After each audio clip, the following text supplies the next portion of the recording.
우리가 믿는 신앙을 세상 사람들을 또 우리도 봐도 기독교의 핵심은 사랑이다라는 거예요. 사랑. 하나님이 우리를 사랑하십니다. 그리고 우리를 사랑하셔서 예수님이 우리를 살리기 위하여 십자가의 목숨까지 버리시고 우리는 그 하나님의 예수님의 사랑을 믿고 구원을 받고 또 예수님이 이제 장차 우리에게 오시고 또 우리에게 영생을 주시는 소망으로 우리가 살아가는 거예요. 그래서 우리는 하나님의 사랑과 또 하나님을 향한 믿음과 소망이 우리 안에 있어요. 근데 하나님이 우리를 사랑한다는 것을 우리는 무엇으로 보장을 하죠? 무엇을 근거로 하나님이 날 사랑한다는 걸 우리는 알죠? 내가 하나님을 믿으면 날 구원하여 주신다는 것을 무엇을 근거로 우리는 그걸 믿죠? 예수님이 이 땅에 다시 오시고 또 우리에게 영생을 주신다는 것을 우리는 무엇을 근거로 우리는 그것을 소망하고 있을까요? 네, 그게 뭐죠? 성경? 네, 그 근거가 뭐냐 하면 성경 맞아요. 성경인데 개념적으로 보면 그것을 언약이에요. 언약. 우리는 하나님의 약속을 근거로 하나님의 사랑을 알고 하나님의 약속을 근거로 하나님을 믿음으로 구원을 받고 하나님의 약속을 근거로 우리는 소망을 갖는 거예요. 그래서 우리가 그 약속이 어디 써 있어요? 여기 써 있어요. 이건 일종의 언약의 계약서와 같아요. 그래서 이것을 뭐라 그래요? 약속의 책. 옛날 약속의 책, 구약. 새로운 약속의 책, 신약. 그래서 하나님이 우리에게 주신 모든 것의 근거는 약속이 있어요. 약속. 그래서 우리의 신앙은 언약의 신앙입니다. 언약. 그래서 이번 주부터 오늘부터 참 언약에 대해서 한번 나누려고 하는데 언약이 무엇인가? 약속은 굉장히 중요합니다. 하나님 우리에게 주신 언약은 굉장히 중요한데 보통 우리가 하는 약속과 달리 이것을 언약이라고 하는 이유가 있어요. 뭐냐면 하나님이 인간을 자기 백성으로 부르시고 관계를 맺으신 일방적인 약속이에요. 하나님의 언약은 일방적인 약속이에요. 우리와 계약 조건을 서로 상의하고 맺어진 언약이 아니에요. 하나님이 일방적으로 우리에게 맺으신 언약, 그것이 바로 하나님의 언약, 하나님의 약속이라고 하는 거예요. 하나님의 약속이 언약이 세 개가 있어요. 크게 보면 세 개. 하나는 구속의 언약, 또 하나는 행위의 언약, 또 하나는 은혜의 언약이라고 그래요. 다 언약. 우리가 보통 많이 하는 것은 세 번째 은혜의 언약에 대해서 많이 생각하는데 오늘은 구속의 언약. 하나님이 우리를 구원하시겠다는 언약이라는 개념에 대해서 한번 보려고 그래요. 구속 언약은 뭐냐? 하나님의 약속 중 첫 번째는 뭐냐면 삼위일체의 대표자 되시는 성부 하나님과 하나님의 백성을 대표하시는 성자 예수 그리스도 사이에 인간의 구원을 위하여 맺으신 언약. 그것을 구속 언약이라 그래요. 즉 간단히 말하면 누구와 누구의 언약이에요? 하나님 아버지와 아들 예수님과의 맺은 언약. 그 언약의 내용은 뭐예요? 인간을 구원한다. 우리와 맺은 언약이 아니라 하나님 아버지와 예수님이 맺은 언약이에요. 계속해서 수요 예배 때 사랑 또 하나님의 존재에 대해서 우리가 관계의 중심으로 계속 봤잖아요. 하나님의 우리를 향한 모든 시작은 하나님 안에서부터 시작돼요. 삼위일체 하나님 안에서 사랑이 완벽하게 묶여 있어서 우리를 그 사랑으로 우리를 사랑하시듯이 하나님과 하나님 아버지와 예수님 사이에 완벽한 언약이 있어서 그 언약을 따라 그 언약이 우리에게 흘러오는 거예요. 그래서 스가랴서 6장 12절에 13절 보면 이런 말씀이 있어요. 보아라 보라 쌀기라 이름하는 사람이 자기 곳에서 돋아나서 여호와의 전을 건축하리라. 그가 여호와의 전을 건축하고 영광도 얻고 그 자리에 앉아서 다스릴 것이요 또 제사장이 자기 자리에 있으리니 이들 사이에 평화의 은원이 있으리라 하셨다 하고 바로 예수님이 이 땅에서 이 언약을 실천할 것이라는 걸 이미 구약에서 말씀하고 계시다라는 거예요. 이 언약 하나님이 우리에게 일방적으로 맺은 언약. 사실 우리가 일방적으로 뭘 했다 그러면 기분이 좀 좋진 않아요. 그렇죠? 옛날에 우리가 드라마 같은 거 보면 아버지가 아들을 장성한 아들을 향하여 야 너 결혼할 때가 됐으니까 저 윗동네 사는 그 김첨지 딸과 다음 달에 결혼할 거다. 아버지한테 왜요? 그러면 아버지가 뭐라 그래요? 그 딸 태어날 때 그 아버지와 나하고 야 이 딸 내 아들하고 결혼시키기로 그때 약속했어. 그러면 요즘 같으면 난리가 나겠죠. 근데 옛날에는 순종했어요. 옛날엔 순종했어요. 그냥 당연히 그렇다고 생각했어요. 요즘은 결혼이 전제가 사랑인데 옛날엔 사랑이 결혼의 전제가 아니었어요. 우리랑 완전히 다른 세계에 살았어요. 그리고 아버지의 삶과 아들의 삶이 변화가 없어요. 농경사에 변화 없는 세상. 아버지가 살았던 것처럼 아들도 살아요. 옛날에는 몇백 년 전에는. 그러면 아버지가 살아봤더니 아내는 이런 여자가 좋더라. 그리고 결혼을 맺어주는 거예요. 그냥 가정과 가정이 만나서. 그러면 아들은 그 아버지의 말대로 순종하고 결혼을 합니다. 그 일방적인 약속을 따르는 거예요. 거기 안에 있는 가장 뿌리는 뭐예요? 아버지에 대한 신뢰예요. 아버지가 나에게 딱 맞는 아내를 맺어 주신다는 신뢰. 그래서 하나님의 일방적인 언약도, 하나님의 일방적인 언약이 우리 안에서 하나님과의 관계가 이루어지려면 그 안에 뭐가 있어야 돼? 신뢰가 있어야 돼. 그게 뭐라 그래? 믿음이에요. 그래서 하나님의 언약은 우리는 믿음으로만 받고 믿음으로 행하는 거예요. 그래서 믿음이 중요한 거예요. 하나님이 우리에게 일방적으로 언약을 맺으셨기 때문에 그 언약을 우리가 따를지 말지. 따를 사람은 하나님이 우리를 위해서 가장 좋은 조건과 가장 좋은 결과와 가장 좋은 길을 인도하신다는 믿음이 있어야 그 언약을 받아들일 수 있는 거예요. 그래서 믿음이 우리에게 중요한 거예요. 그래서 우리의 신앙은 믿음 위에 세워지는 거예요. 우리가 하나님을 믿지 못하면 그럴 수 없죠. 어느 누가 와서 갑자기 길 가는데 계약서 딱 내밀면서 야 여기 사인해. 그러면 어느 누가 사인해요. 근데 내가 정말로 믿을 수 있는 사람이 와서 갑자기 내밀면 읽지도 않고 사인할 수 있어요. 왜냐하면 그 사람은 날 절대 해칠 사람이 아니고 그 사람은 나에게 가장 좋은 것을 줄 사람이기 때문에. 바로 그 하나님과 우리의 관계가 거기 있다. 그래서 믿음이 중요하다. 또 언약은 믿음 안에서만 이루어질 수 있는 거예요. 그래서 그 언약의 구속 언약, 하나님과 예수님과의 사이에서 언약을 맺었어요. 인간을 구원하기로. 이 구속 언약의 특징이 있는데, 첫째는 전적인 하나님의 권위 안에 있다는 거예요. 구속은 전적인 하나님의 일이고 하나님의 전지하심과 주권 아래 있다. 하나님이 시작하셨어요. 모든 약속은 하나님이 시작하셨어요. 또 하나는 구속의 계획은 확실하게 해서 이루어진다. 성취가 된다. 하나님은 변함없는 사랑과 구원의 의지로 이 약속을 하나님이 이루세요. 하나님은 우리와 또 예수님과 맺은 언약을 하나님은 결코 바꾸지 않고 반드시 이뤄내고, 또 이 구속 언약의 특징은 예수님이 그 가운데 핵심이라는 거예요.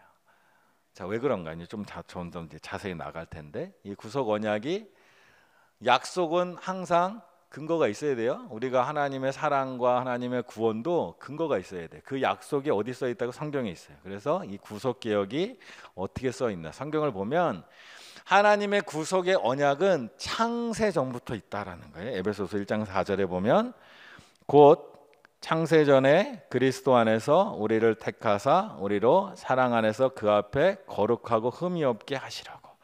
창세 전부터 예수님 안에서 하나님이 약속을 하신 거예요. 언약을 맺으신 거예요. 우리를 구속하겠다. 에베소 3장 11절 보면 곧 영원부터 우리 주 그리스도 예수 안에서 예정하신 뜻대로 하신 것이야. 영원 전부터. 그럼 여기서 이제 의문이 생겨요. 영원 전부터? 아니, 우리가 구속받아야 될 때는 언제부터예요? 아담이 죄를 지은 이후부터. 아담이 죄를 지어야 우리가 구속을 받잖아요. 아담 이후의 자손들이. 근데 하나님은 창세 전부터, 사람이 있기 전부터 우리를 구속할 계획을 세우셨다. 우리를 처음부터 죄인으로 만드신 게 아닌데도 하나님은 이미 우리를 구속할 계획을 창세 전부터, 우리를 창조하기 전부터 그 계획하셨다라는 거예요. 참 이게 놀라운 은혜죠. 어떤 건축가가 건물을 짓는데 이 건물을 짓기 위해서 완벽한 설계도와 완벽한 재료와 완벽한 계획과 완벽한 일꾼을 보내서 집을 지어요. 근데 어느 날 밤 갑자기 이 건물이 무너졌어요. 그러면 이제 건물을 짓던 사람은 당황하고 힘들죠. 아, 이 건물이 왜 무너졌을까? 이제 어떻게 하나? 하는데 그 다음 날 갑자기 이 사장님의, 건축주 사장님의 아들이 나타나서 계획서를 쫙 펼칩니다. 이 건물의 복구 계획서를 쫙 펼치는 거예요. 마치 이 건물이 무너질 걸 뻔히 알았다는 듯이 완벽한 계획을 세워서 그 건물을 다시 쫙 지어가는 거예요. 하나님의 계획이 바로 이뤄갔다는 거예요. 분명히 하나님은 인간을 짓고 창조하시고 인간에게 있는 많은 가능성을 보셨던 것 같아요. 근데 그 중에 하나가 사람이 하나님의 구원의 하나님의 창조의 뜻을 어기고 타락할 것을 하나님은 그 가능성까지 보셨던 것 같아요. 그래서 하나님은 미리 구원 계획까지 다 세워놓으셨다. 하나님이 미리 모든 것을 알았다. 하나님은 전지하셔서 모든 것을 알고 계시는데 이것은 어떤 정해진 길이 아닐 때도 많아요. 우리에게 열려있는 결론을 향하여 나가시면서 동시에 그 모든 상황에 대해서 하나님은 대처할 수 있는 전지하신 전능하신 능력이 있다라는 거예요. 그리고 인류의 역사를 보면 하나님의 계획은 성공할 때보다 실패할 때가 훨씬 많았다는 거예요. 그럴 때마다 하나님은 새로운 구원 계획을 세우시는 분이다라는 거예요. 이 하나님이 영원 전부터 우리를 구속할 계획을 세우셨다는 것은 우리의 실패를 하나님은 항상 대비하고 계시다라는 의미가 담겨 있어요. 대표적인 예가 아브라함이에요. 아브라함이 하나님이 주신 약속 두 가지예요. 하나는 아들, 그리고 하나는 땅이에요. 근데 이 땅과 아들에 대한 약속이 성취될 때까지는 거의가 아니고 계속해서 실패를 합니다. 아브라함은 하나님께서 아들을 주신다 하셨지만 아들이 생기지 않자 자기 조카 롯을 후계자로 생각하고 있어요. 내심. 근데 그 조카가 떠났어요. 조카가 떠났더니 자기 집에 있는 하인 중에 가장 똑똑한 엘리멜렉을 내심 후계자로 생각하고 있었어요. 근데 하나님 그 아니라고 하니까 아들을 이스마엘이라는 첩을 얻어서 이스마엘이라는 아들을 얻어요. 그리고 이 아들이 내 후계자라고 내심 생각하고 있었어요. 하나님이 아들을 주시겠다고 했는데 그 약속을 하나님은 지키지 않았어요. 아직 이루지 않았을 뿐이에요. 근데 아브라함은 그 약속을 번번이 깬 거예요. 하나님의 약속을 기다리지 않고 다른 대안을 계속 찾았어요. 그런데 결국 하나님의 약속대로 아브라함에게 아들이 생긴 거죠. 그리고 그 실패의 과정을 통하여 아브라함이 자라나서 믿음의 조상이 되어가는 거예요. 땅도 마찬가지예요. 가나안 땅으로 갔는데 가뭄이 오니까 애굽으로 내려가고, 가나안 땅에 또 올라갔다가 가뭄이 오니까 또 내려가고, 이런 일을 계속 반복하지만 결국 하나님의 약속이 이루어져 가는 게 바로 하나님의 일이라는 거예요. 그래서 우리의 삶도 하나님의 언약 안에 있다는 것은 우리의 삶에 굉장히 소망이 있습니다. 우리의 삶도 인생도 하나님의 은혜를 받고 결단도 하고 살아가는데 우리 자꾸 실패합니다. 자주 하나님의 뜻을 어겨요. 하나님의 뜻대로 살고자 하는데 안 돼요. 하나님의 은혜 안에 살고자 하는데 또 안 될 때도 있어요. 내 욕심을 부릴 때도 있고 잘못된 길을 갈 때도 있다. 근데 하나님은 그럴 때마다 우리에게 새로운 계획을 세우시고 다시 가시는 분이 하나님이라는 거예요. 그게 바로 언약의 하나님이에요. 인생의 길은 실패가 기본일까요? 성공이 기본일까요? 네? 실패. 잘 알면서 그렇게 실패하고 이렇게 마음이 우울하고 그러세요? 실패가 정상인데. 인생의 길은 실패가 정상이에요. 어떤 통계 보니까 사람이 결혼하기 전에 연애를 몇 번 하냐. 여러분 몇 번 하셨는지 모르겠지만 요즘 젊은 사람들은요 평균 6번 정도 한대요. 억울하다 생각하시는 분 많이 계실 텐데. 뭐 연애의 성공이 결혼은 아니에요. 그러나 결혼 전에 몇 번의 이 사람인가 하는 과정이 있어요. 그런데 결혼은 몇 번 해요? 기본적으로 한 번 하는 거예요. 그리고 나의 최종 배우자는 한 명이에요. 결혼을 몇 번 하더라도 결국 언젠가 최종 배우자는 내가 죽기 전에 이 사람이 나의 인생의 마지막 동반자 한 명이 한 명. 그렇처럼 우리 인생이 그렇다는 거죠. 우리는 실패가 정상인 시대에 살고 있어요. 정상이 실패가 정상이에요. 제가 제 유튜브 알고리즘에 가끔 걸리는 강사분이 있어요. 사업가 강사분인데 이분 사업하는 개인 사업자들한테 뭐 이렇게 강의를 하셔요. 재밌어요. 듣다 보면 그분이 어느 날 이런 강의를 하시더라고요. 보는데 자신이 사업하면서 실패를 여러 번 했대요. 그러면서 물어보는 거예요. 내가 사업을 몇 번 성공했을 것 같냐? 내가 사업을 몇 번 성공했을 것 같냐? 자기 얘기예요. 한 번 성공했다. 한 번. 근데 엄청나게 성공을 한 거예요. 근데 그 전에 내가 사업을 얼마나 많이 실패했냐? 여러 번 실패를 했대. 엄청 많이 실패를 했대요. 근데 딱 한 번 성공하니까 나는 성공한 사업가다. 그 인생이 다른 거예요. 우리 삶도 마찬가지. 우리도 실패가 기본값이에요. 그렇다고 실패할 거니까 대충 하라는 게 아니에요. 열심히 해도 실패할 수 있어요. 그게 정상이에요. 중요한 것은 실패를 통해서 무엇을 배우냐라는 거예요. 하나님이 우리가 실패할 것을 알고 계세요. 아브라함이 실패할 걸 알고 계셨고요. 베드로가 실패할 걸 알고 계셨고요. 도마가 실패할 걸 알고 계셨어요. 그러니까 하나님이 우리가 실패할 걸 알고 계시지만 우리에게 다시 기회를 주세요. 왜? 언약의 하나님이시라. 우리를 향한 하나님의 사랑 결코 포기하지 않는 분이시라. 그래서 우리 실패를 하나님이 어떻게 바라보시나? 실패는 하나님이 기뻐하시는 길로 가기 위한 하나의 과정으로 하나님 보시는 것 같은 거예요. 실패도 그래서 실패했을 때 그냥 실패한 일을 묻어두는 게 중요한 게 아니에요. 내가 왜 실패했나를 잘 봐야 돼요. 믿음의 실패도 마찬가지예요. 내가 무엇을 실패했나?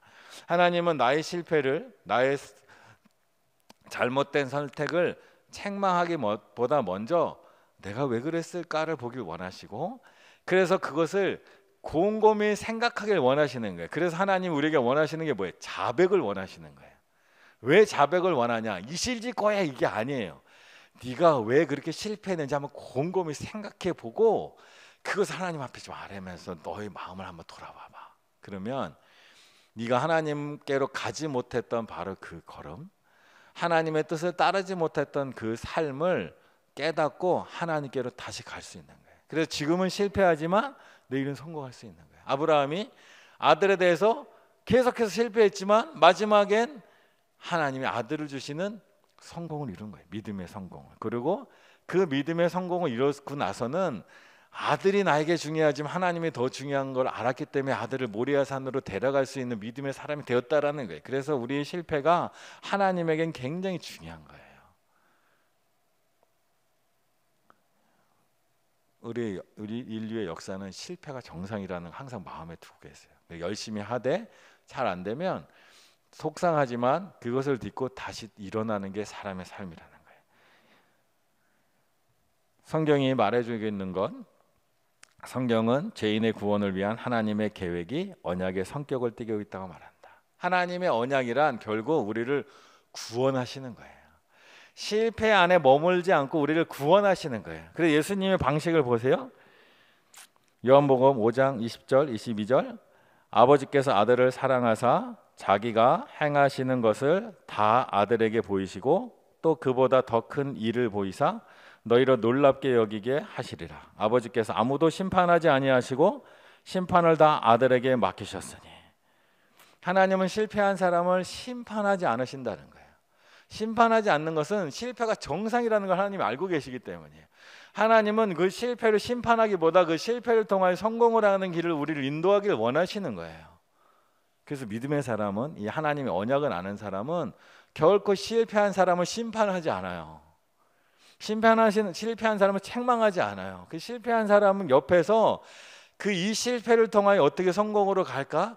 믿음의 길을 가지 못한 사람이 어떻게 다시 믿음의 길로 갈까? 옆에서 같이 그것을 응원하고 돕는 사람이 바로 믿음의 사람이라는 거예요. 하나님의 이 언약을 안다면. 하나님이 그렇게 하시니까. 하나님은 우리가 잘못될 거, 성공하지 못할 걸 뻔히 다 아세요. 그래도 우리 곁에 계시는 거예요. 왜냐하면 그 곁에서 우리의 걸음을 계속해서 내 잘못을 돌아보고 자백하고 나가는 사람에겐 다시 기회가 있기 때문에 하나님은 심판하지 않고 그를 계속 이끌어서 하나님의 길로 가게 해준다는 거예요. 그래서 결국 우리는 마지막에 가서는 결국은 믿음에 하나님이 원하시는 기뻐하는 그 자리에 딱 가게 되어 있다는 거예요. 그런데 그 전제는 뭐예요? 회개할 줄 아는 거예요. 내가 실패했다는 걸 인정하고 나를 돌아보고 하나님의 길을 가지 못한 나를 하나님 앞에 내어놓고 하나님의 뜻을 따라가는 거예요. 하나님께서 우리에게 행하신 일이 바로 거기 있다는 거예요. 그래서 우리 또한 그 마음으로 살아가는 거예요. 우리 자신 실패했다고 자책하지 마시고 부끄러워하지 마십시오. 실패는 정상이에요. 실패하지 않고 성공한 사람 세상에 아무도 없습니다. 그건 다 가짜예요. 그렇고 하나님께서 나가는 거예요. 그리고 우리 주변에 혹시 실패하거나 좌절한 사람이 있다면 옆에 가서 그의 곁에서 하나님의 은혜 안에서 그를 다시 돕고 도와주는 거예요. 그게 바로 아름다운 믿음의 삶입니다. 우리의 사명은 누구를 잘못했다 잘했다 심판하는 데 있지 않아요. 정확하게 판단하는 데 있지 않아요. 너 하는 거 보니까 너 87.5점이야. 나 정확해. 하나님도 내 눈만큼 하나님 이거 별로 생각지도 않아요. 87.5점이든 50점이든 상관없어요. 하나님은 100점을 향하여 가는 길로 인도하냐, 함께 가느냐, 돕느냐 안 돕느냐를 보는 거예요. 그래서 누구를 볼 때, 어떤 일을 볼 때 잘했나 못했나 마음이 우리 안에 먼저 들어요. 우리 그게 악한 우리의 본성인데 그 마음을 하나님의 언약의 마음으로 바꿔가는 거예요. 그래서 하나님은 이 잘못을 통하여 이 사람을 또 우리가 속해 있는 것을 어떻게 더 좋은 곳으로 만들어 가실까, 이게 하나님의 뜻이죠. 그 하나님의 뜻 안에 가는 거예요. 갈등도 있고 어려움도 있지만 그 갈등의 목적지는 누가 옳았냐 누가 틀렸냐를 가르는 게 아니에요. 우리 교회 안에서 그런 사람이 어디 있어요? 누가 옳고 우리 안에 양과 염소가 있어요? 우리 안에는 다 양만 있어야 돼요. 그 양이 바른 길로 예수님을 따라서 목자를 따라 다 같이 갈 수 있도록 이끌어가는 게 우리의 삶이라는 거예요. 그게 언약의 하나님을 아는 사람은 그렇게 할 수 있는 거예요. 언약의 하나님은 결코 우리를 향한 계획을 포기하지 않으니까 우리 또한 그렇게 길을 가는 거예요. 요한복음 6장 38절에 40절 이렇게 말해요. 내가 하늘에서 내려온 것은 내 뜻을 행하려 함이 아니요 나를 보내신 이의 뜻을 행하려 함이니라. 나를 보내신 이의 뜻은 내게 주신 자 중에 내가 하나도 잃어버리지 아니하고 마지막 날에 다시 살리는 이것이니라. 하나님이 이 땅, 예수님이 이 땅에 오신 것은 그 언약의 기초에서 하나님과 예수님과 맺은 그 언약의 기초에서 이 땅에 오셨다는 거예요.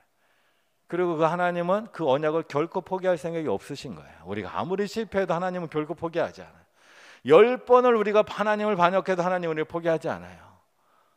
하나님 우리를 다시 일으켜서 또 그 길로 가도록 계속 우리를 이끌어 가신다는 거예요. 그러니까 우리가 스스로 포기할 필요가 전혀 없다라는 거예요. 그리고 우리 스스로 자책할 필요가 없다라는 거예요. 우리는 실패가 기본인 사람들이에요.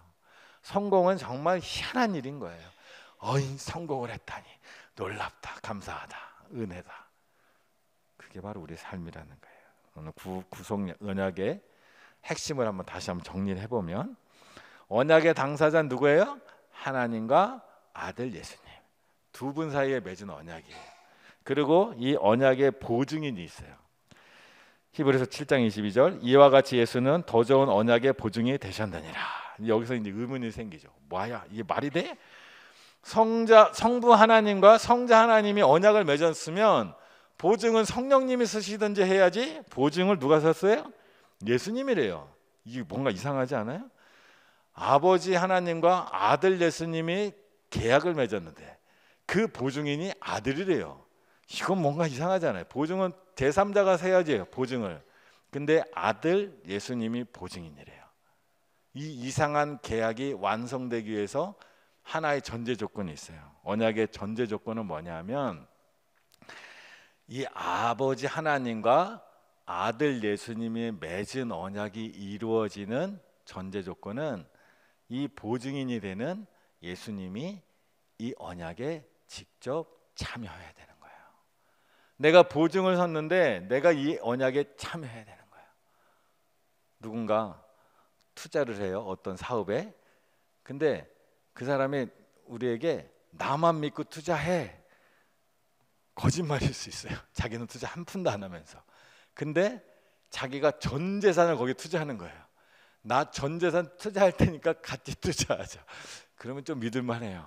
그죠? 그 사람도 사기당한 게 아닌 이상. 예수님이 이 계약의 보증인이다라고 성경은 말해. 그 이유는 예수님이 이 계약에 직접 참여하기 때문에. 어떻게 참여하냐고요? 갈라디아서 4장 5절에서 9절, 4절과 5절. 때가 차면 하나님이 그 아들을 보내사 여자에게서 나게 하시고 율법 아래에 나게 하신 것은 율법 아래에 있는 자들을 속량하시고 우리로 아들의 명분을 얻게 하려 하심이라. 예수님께서 이 땅에 오셨어요. 그 계약을 이루기 위해서 직접 오신 거예요. 자기의 생명을 걸고 오신 거예요. 내가 이 계약이 실패하면 예수님이 그 안에서 아무 의미 없이 희생되는 거예요.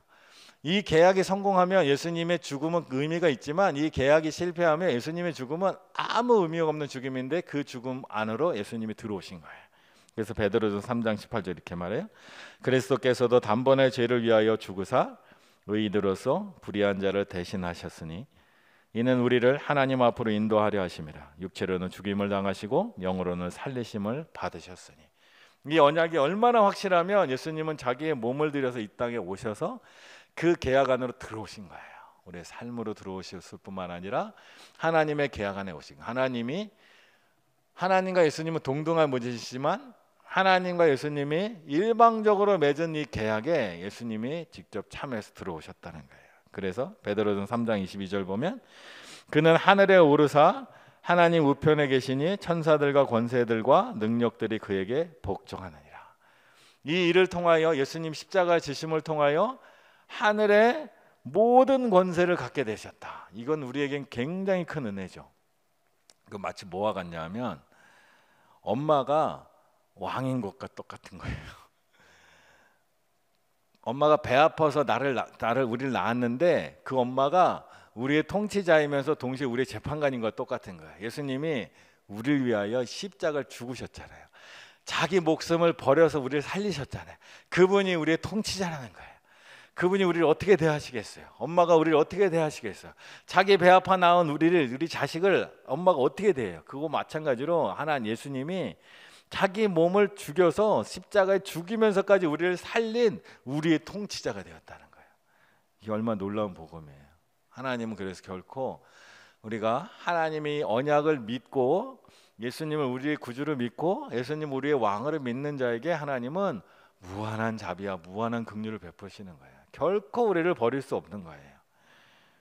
요한복음 14장 16절 또 이렇게 말해요.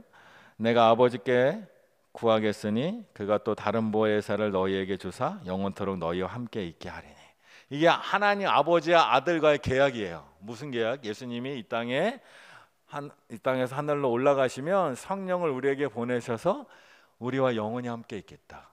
이건 우리가 요청해서 온 게 아니에요. 하나님의 계획과 하나님의 언약 안에 이루어진 일. 그래서 성령님은 지금도 우리와 함께 하시다는 거예요. 그리고 에베소서 1장 6절에 보면 이는 그가 사랑하시는 자 안에서 우리에게 거저 주시는 바 그의 은혜의 영광을 찬송하게 하려는 것이라. 하나님의 계획의 마지막은 우리가 하나님의 그 영광의 나라에 들어가서 하나님을 찬양하고 하나님을 기뻐하고 예수님과 함께 하나님과 함께 살아가는 거예요. 이것이 하나님의 아버지 하나님과 아들 예수님이 맺으신 계약의 전부라는 거예요. 계약의 내용이라는 거예요. 우리를 구속하시고 우리의 통치자가 되시고 우리에게 성령을 보내주시고 우리를 구원하셔서 하나님 나라에 들어가는 거예요. 이것이 바로 하나님의 계획이라는 거예요. 이 모든 것이 하나님의 언약이에요. 일방적인 하나님의 언약. 우리의 생각과 전혀 상관없이 하나님께서 우리에게 맺어진 언약이에요. 그리고 우리 그 계약서를 우리의 성경 말씀으로 하나님 우리에게 딱 펼쳐주신 거예요. 이 계약 하나님이 너희를 위하여 이렇게 약속을 한다. 이게 계약서다. 어떻게 할 거냐? 믿으면 받아들이는 거고 못 믿으면 받지 않는 거예요. 근데 우리는 그것을 믿고 하나님이 우리를 위하여 우리를 사랑하셔서 자기 목숨까지 버리실 만큼 우리를 사랑하시고 자기 전부를 내어주실 만큼 우리를 사랑하시는 그 하나님의 이 계약 안으로 우리가 들어가는 거예요. 그리고 그것을 믿는 거예요. 그리고 따르는 거예요. 그리고 우리가 혹시라도 우리의 부족함으로 이 계약을 어기고 성령이 우리와 함께 하시는데도 성령의 음성을 듣지 않고 살아가고 하나님 우리가 말씀을 주셨는데 그 말씀에 따라 순종하지 않고 살아가더라도 하나님은 이 계약을 결코 파괴하지 않으신다. 우리를 다시 세우시고 그 길로 다시 입고 가시는 거예요. 베드로가 예수님을 3번 부인해도 다시 부르시고 도마가 예수님을 버리고 제자들이 버려도 다시 그들을 부르시고 다시 그들을 부르셔서 하나님의 이 언약 안으로 우리를 계속해서 이끌어 가신다는 거예요. 이게 놀라운 하나님의 은혜입니다. 이 은혜를 우리가 받은 자들, 이 은혜에 따라서 하나님이 우리를 결코 포기하지 않는 자들이라는 거예요. 그래서 오늘 우리가 시간 이 마음으로 함께 기도할 텐데요. 우리 기도할 때 하나님이 우리를 향한 언약을 맺으시고 그 언약을 결코 버리지 않는 분이라는 그 마음으로 기도하기 원합니다. 그래서 실패해도 하나님의 은혜는 결코 우리를 떠나지 않습니다. 믿음에 실패했던 세상에서 어떤 일에 실패했던 어떤 일에 좌절했던 하나님은 그 가운데 우리를 결코 포기하지 않는 분이라는 거예요. 그래서 우리 스스로가 나의 실패에 좌절하지 않게 하시고 또 다른 사람의 실패한 사람을 위로하고 격려하여 하나님이 우리를 향한 그 언약이 하나님 결코 포기하지 않으셔서 반드시 이루어질 것인데 우리가 그 길로 나아갈 수 있는 우리가 되도록 이 시간 함께 이 마음으로 함께 기도하며 나가겠습니다. 다 같이 기도합니다.